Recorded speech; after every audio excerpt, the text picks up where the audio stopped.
Dobrodošli v novi epizodi podcasta Po desnem pasu. Danes se pa nahajamo v Šentvidu pri Ljubljani in sicer je moja današnja gostja gospa Ksenija Sever, mestna svetnica tukaj v Ljubljani in pa tudi kandidatka za državnozborske volitve na listi SDS. Pozdravljena, Ksenija. Lepo pozdravljeni in dobrodošli v Šentvidu.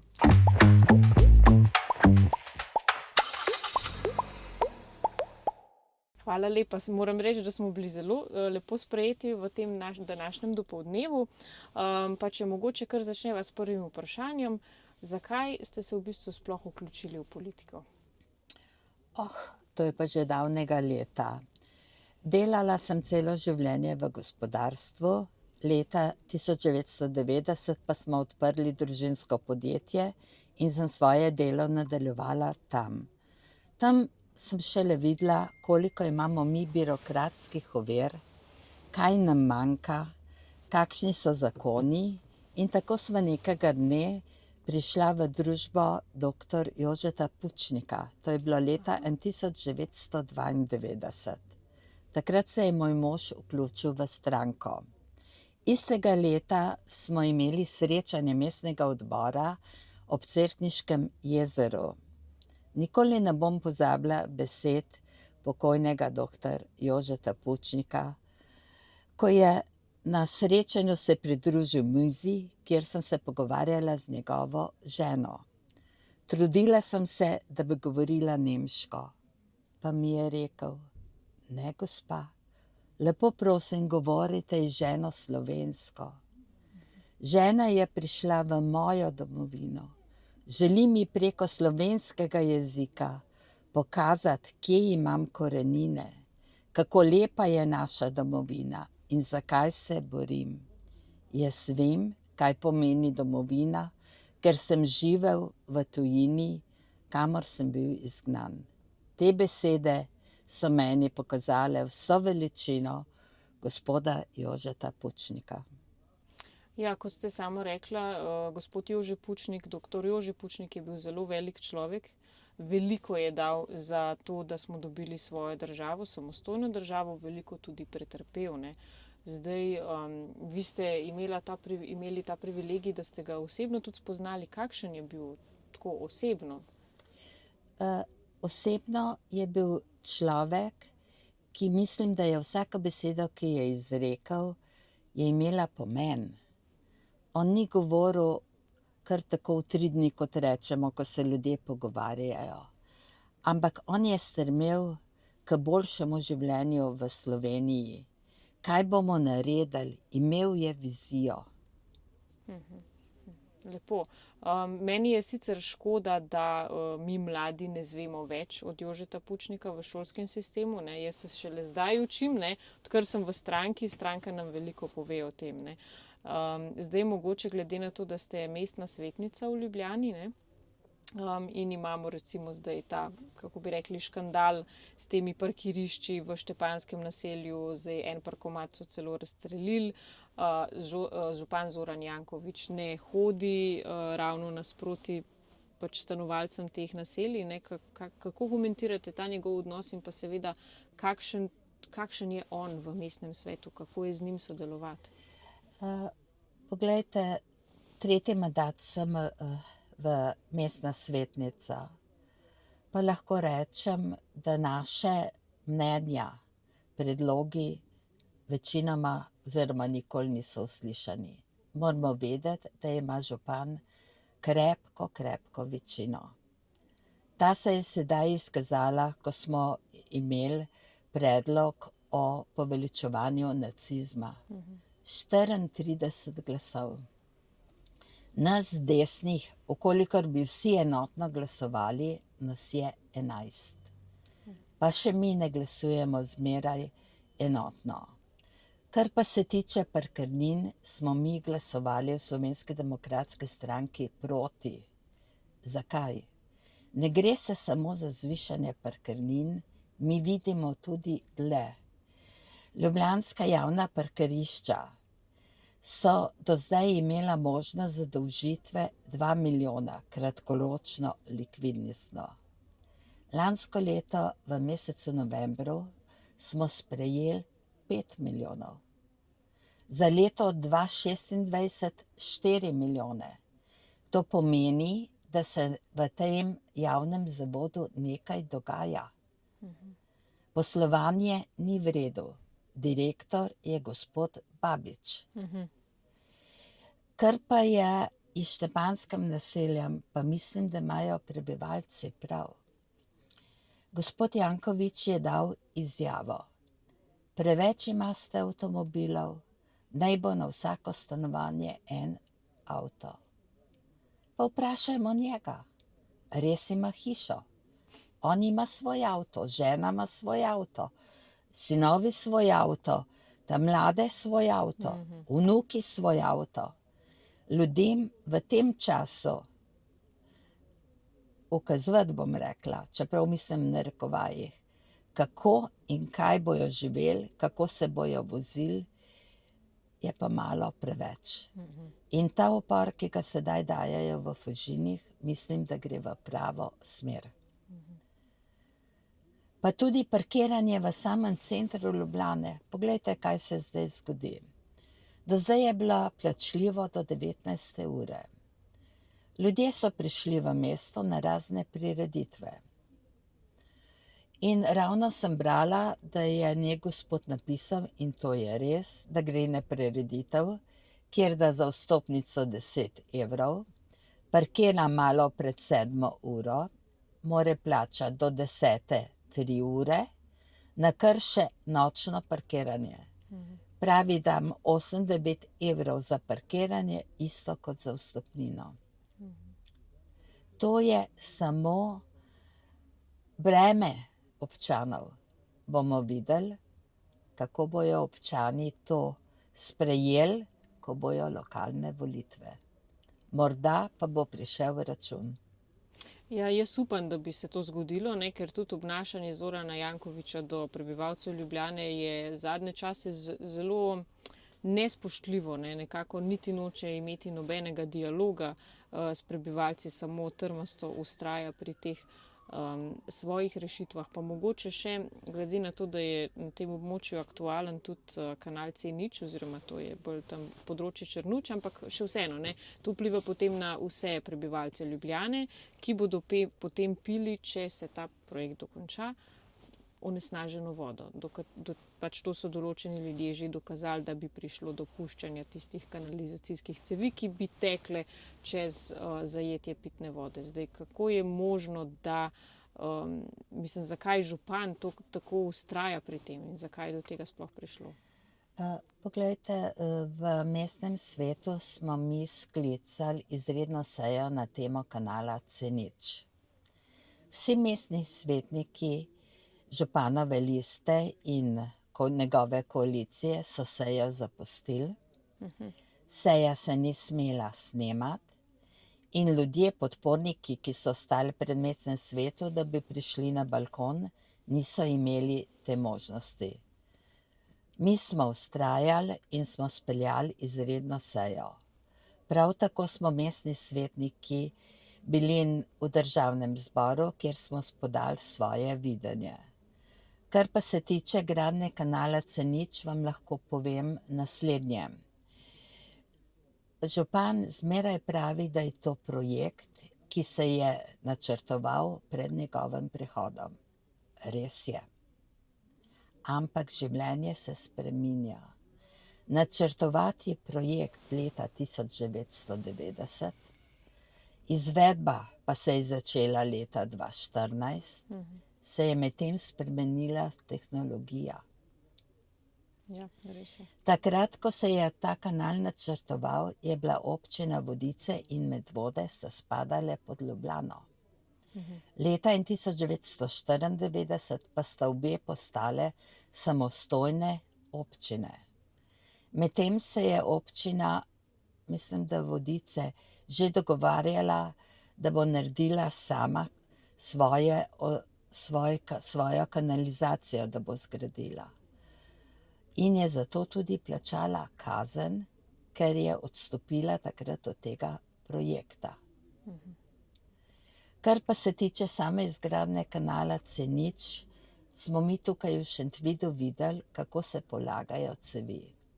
Nekaj cevi je položenih direktno v zemljo, nekaj v kineto, nekaj pa v posebne ovoje. Zakaj? Zato, ker se je pridobivalo integralna gradbena dovoljenja. In mi mislimo, da projekt, da se gre preko vodovarstvenega območja, ni pravilno izbran.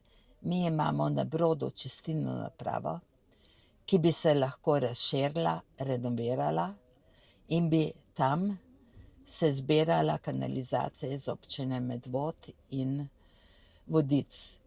Moram pa še povedati, da v sami Ljubljani, tukaj v Šentvidu, v Gunclah, naprej v Dvoru nimamo kanalizacije.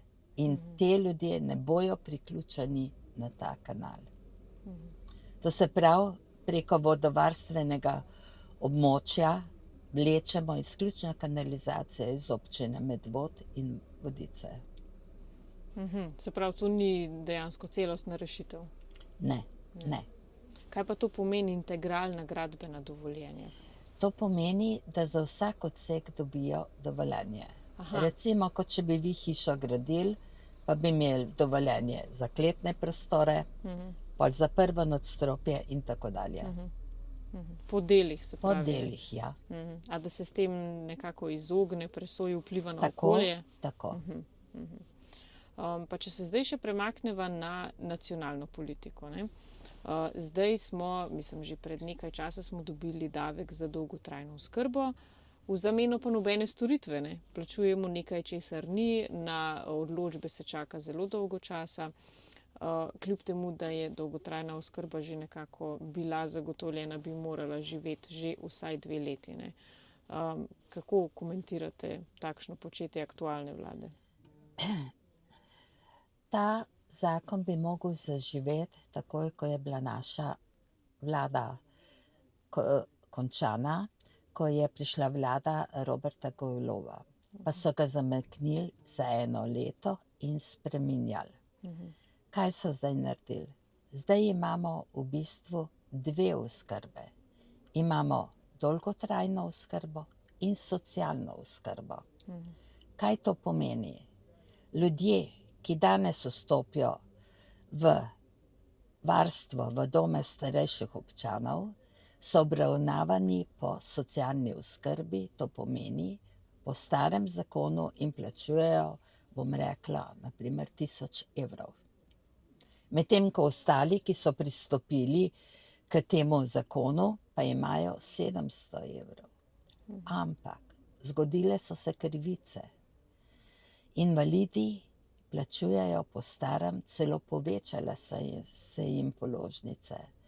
Prav tako smo danes prebrali, da ljudje, ki so uvrščeni v oskrbo C1, so prejeli za 700 evrov višje položnice.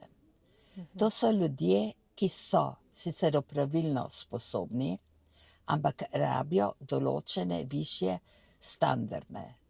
Na vprašanje, zakaj, so odgovorili, bojo pogledali, ker to ni opredeljeno v zakonu.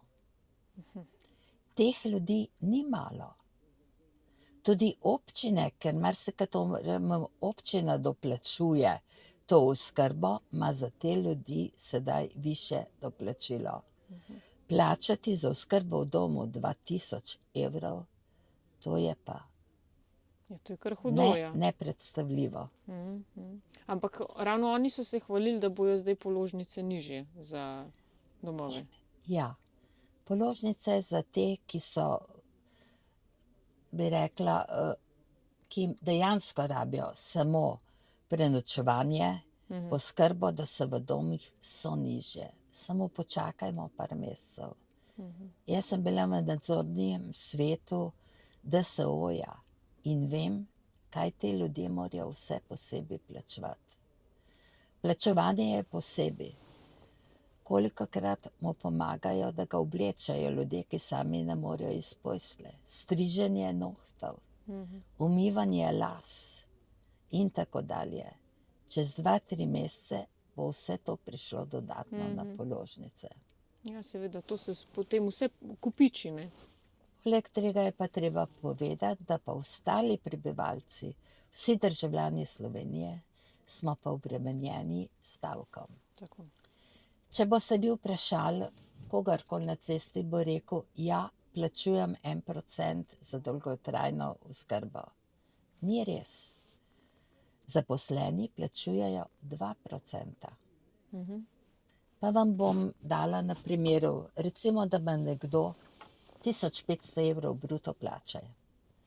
On plača 15 evrov, delodajalec pa 15 evrov.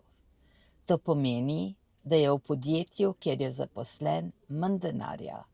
Delodajalec bi mogoče ta sredstva dal za delovno uspešnost, sedaj ima pa manj denarja. Nekdo, ki ima 5000 evrov bruto plače, kar se sliši ogromno, ampak to je neto 2700, govorim za vodilne ljudi, plača 100 evrov za vsak mesec, 50 on, 50 podjetje. Na leto je to 1200 evrov za enega delavca. In kam gre ta denar? Ja, dobro vprašanje, ne. Če ne ljudem za to storitev dolgotrajne oskrbe. Vidimo, da ne. Vidimo, da je na zavodu na SPIZ-u ostalo okrog 140 milijonov denarja. Pa poglejte, zame je to nepredstavljivo, da so ta denar prenakazali na Ministrstvo za finance in sedaj smo prebrali, ponavljam, da so ga oni vezali v zakladniški račun in da bo preko tega denarja prišlo okrog 100 000 obresti. Za en mesec. Zakaj ni zavod sam vezal ta denar? Vemo, da so obresti za kratkoročno vezavo en mesec okrog 1%. Kdo garantira, kdo je porok, da ni Ministrstvo za finance ta denar uporabljal v druge namene? To bi lahko samo ugotovilo Računsko sodišče. To je pa zanimivo slišati, kako v bistvu mešetarijo z našim denarjem, ga prerazporejajo, konec koncev celo perejo naš denar, ali če se lahko izrazim. Pa še nekaj se mi zdi, meni osebno, nesprejemljivo. To je ministrstvo, ki je bilo ustanovljeno na novo. Za solidarno prihodnost. Za solidarno prihodnost. Prebrala sem, da je marca 2025 bilo 107 zaposlenih ljudi. Od teh jih je 79 delalo od doma. Jaz osebno nisem pristaš za delo od doma, ker vem, kako je doma, če si doma. Še posebej, če imaš majhne otroke okrog sebe ali pa šolo obvezne. Tudi 80 ljudi ima plačo preko 3000 evrov. Ja. Ko pa pogledamo njihove storitve, pa ljudje od meseca oktobra niso dobili odločb. Ja. Ali se kdo vpraša, koliko ima eden zaposlen dela s tako odločbo? Kaj mora preverjati? Kaj lahko naredi v enem dnevu? Ali ima normativ, koliko odločb mora en dan obdelati? Zaposleni pa so v glavnem člani od Levice. Ja. Svoje so zaposlili. Tako. Tako. In si med sabo zdaj razdeljujejo ta naš denar, ki so Tako, ga ja. pobrali. Ja. Tako. Zdaj še ena stvar spada pod Ministrstvo za solidarno prihodnost in to so stanovanja. Zdaj obljubljali so nam 30 000 stanovanj, dobili smo jih nekaj čez 1000, pa še ta so bila zagotovljena v času Janševe vlade. Ne? So v bistvu samo prišli se poslikati pa prerezati trakove. Zdaj, kaj pa vi pravite na to? A je to rešitev zdaj, da se fokusiramo samo na gradnjo javnih najemnih stanovanj, ki jih več kot očitno oni ne znajo zagotoviti toliko, kot obljubijo, ne? A bi mogli delati še na kakšen drugačen način, ne? Zelo dobro vprašanje. Bila sem v javnem stanovanjskem skladu mestne občine in vem, kako to poteka. Obljuba 30.000 stanovanj je nonsens. Prvo je treba zagotoviti zemljišče. Pogledata je zemljišče komunalno urejeno. Nato je treba urediti projektno dokumentacijo. Izdelava projektne dokumentacije traja leto pa pol do 2 let, lahko še dalj, če imajo zemljišče. Nato je pridobitev gradbenega dovoljenja, zopet faza okrog 2 leti, če ni kakršnihkoli pritožb sosedov. Da ti zasadiš lopato v zemljo, kot rečemo, traja od 7 do 10 let. Kako ćeš potem zgraditi stanovanja? Ja. Kar pa drugi del vprašanja, mislim, da ni rešitev, da imamo mi, bom rekla, neprofitna solidarnostna stanovanja. Zakaj? Jaz sem izračunala, neprofitna najemnina je danes od 4,8 do 7 evrov na kvadratni meter. To se pravi, za 60 kvadratnih metrov 420 evrov na mesec, danes. Seveda se bo ta neprofitna najemnina dvigala. Pa vzemimo 50 let, da človek živi, da dobi mladi nekje od 20 do 30 leta to stanovanje, bi po tej najemnini plačal 250-260 tisoč evrov. Za ta denar si v Ljubljani, kjer so najdražja stanovanja, lahko kupi svoje stanovanje. Seveda je pa program naše Slovenske demokratske stranke v pravi smeri, kjer želi mladim omogočiti, da bi preko lažjega dostopa do kredita, manjših obresti zagotovljenih in še drugih pomoči prišli do svojega stanovanja. In jaz mislim, da te, ki gradijo stanovanja, gradijo bloke, da bi morali narediti nekaj solidarnostnih stanovanj, teh, ki bi vdajali, nekaj pa teh, ki bi jih dali na trg in bi jih ponudili po modelu, kot ga ponuja naša stranka, v nakup mladim. Kajti, kaj se dogaja?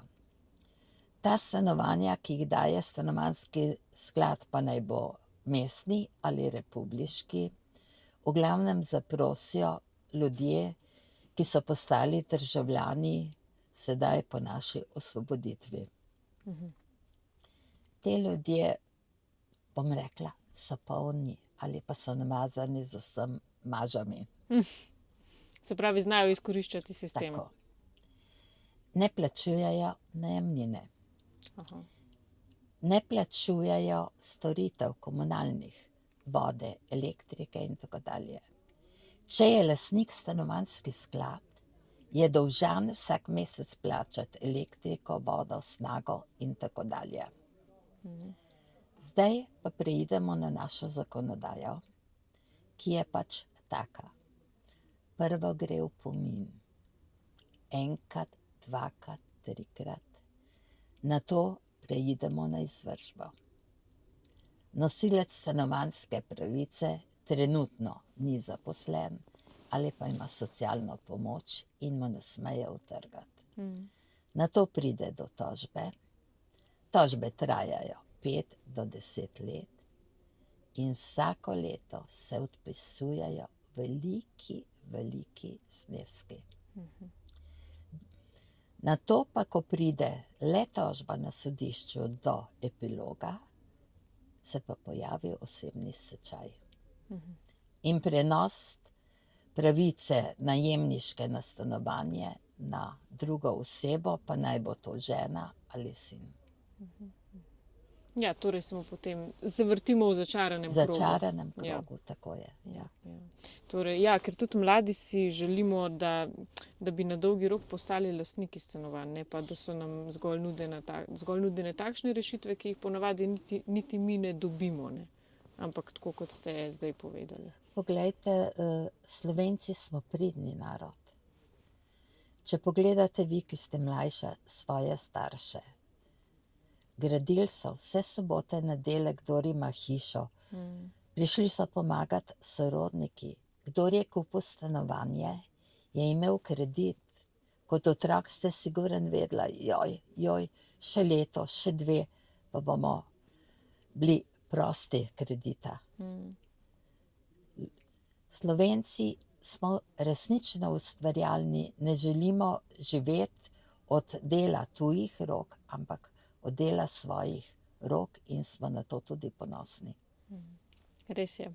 Gospa Ksenija, najlepša hvala za ta pogovor in pa seveda vso srečo na prihajajočih volitvah. Hvala za povabilo.